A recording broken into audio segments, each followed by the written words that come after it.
Sara,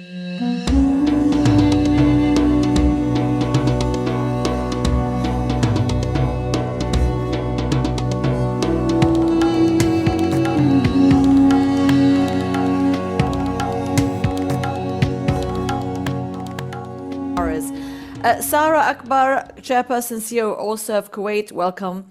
Great to have you with us. Sara, where does OPEC sort of sit with all this sort of OPEC plus, with the sort of Russian oil? As we know, it's still flowing. Nothing's changed on that front. But with sort of OPEC's influence on the market, with everyone now focusing on Russia, obviously OPEC's planning something first quarter, it changes stance. Is it the swing influencer still on this market? Yeah, good morning, Diala. Just to give a perspective on when this peace deal happens, whenever it happens. So the aftermath of this peace deal will take time. So we are not talking about first quarter or even first half of next year. If anything, even if we sign today, it will sometime before things kicking. This is one aspect. The other thing is that, I think Europe lost trust. It's the main thing that they lost with Russia. So going back to the old kind of scheme or arrangements will not happen. Their first mission here is to diversify. So yes, they probably will go back to take some gas from Russia, but I think still they will be aware of the kind of situation they put themselves and lessons learned from this. So the impact genuinely will not be even towards the end of next year, the real impact.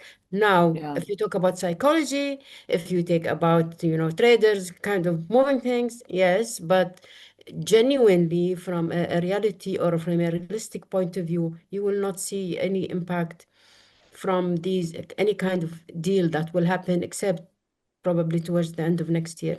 Anyhow, so for OPEC, I think OPEC has been seriously, really consistent in whatever they do throughout.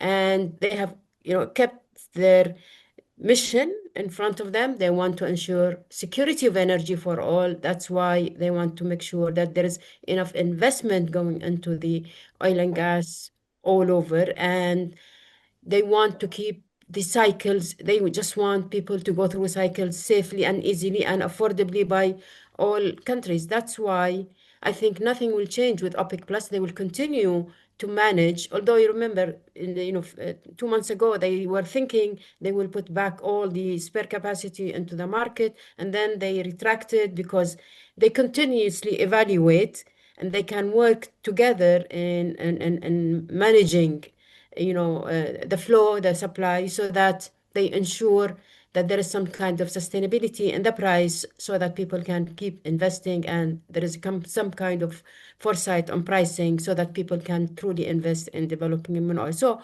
from the OPEC perspective, I don't think anything will change except that they will closely monitor the market, and if there is a need for them to modify it this way, that way. So Sara, back to this region, Iranian crude, I don't know if you have any updates on how that's performing. It's all been all quiet on the geopolitical front there, more or less, I mean, from a public perception.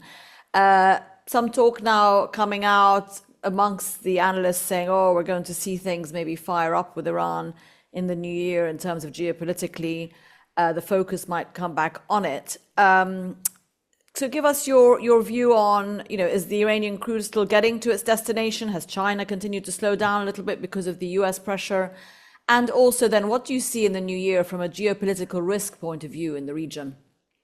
So the Iranian flow did not stop because of any of the reasons, any of the interventions. It continues to flow. And I saw maybe in today's news that they are doing through Indonesia now. So I don't know. I'm not sure about this, but it was in the daily news today.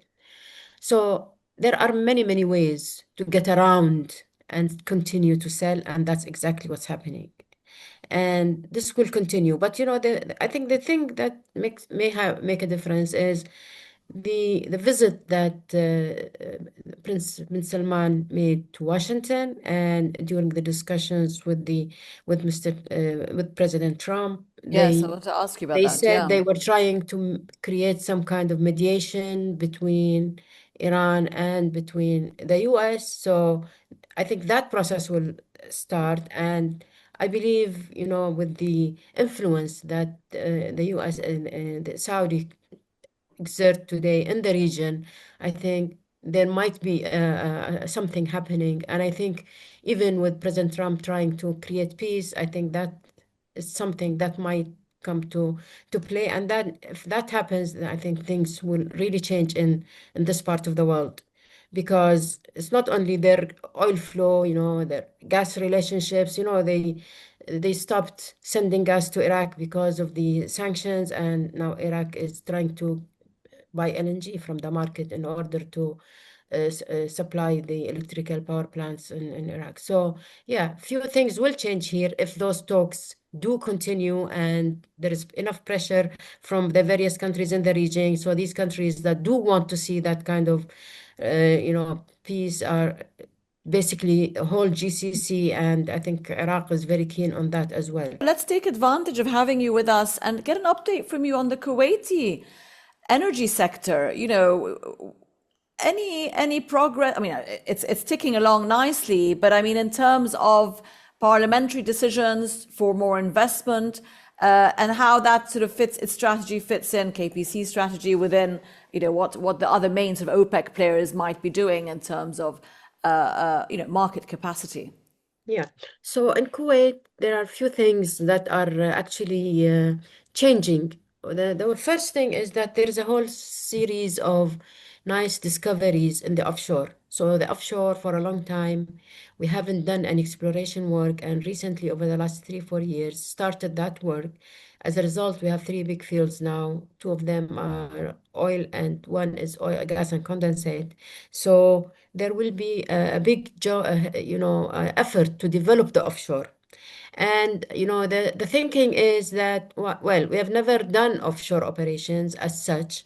So the idea here is that we will actually open the industry for international companies to come and assist with that development. I think, they've been working for us for some time now to develop the economic models and the fiscal structure that they need in order for them to start inviting international companies. I think that process will start sometime early in the next year.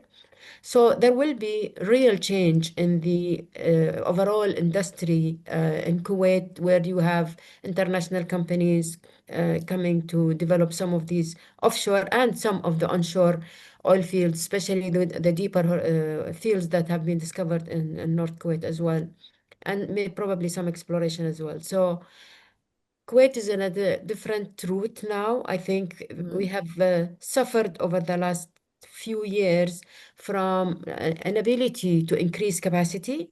So our share in OPEC is about 2.6, and we almost have only 2.6. We have no surplus. And in the same time, you have fields that are capable of producing even double that amount. So it is all issue about development and field management and all. But I think that trend is going to change early in next year, and you will see a complete different type of industry that will emerge in Kuwait.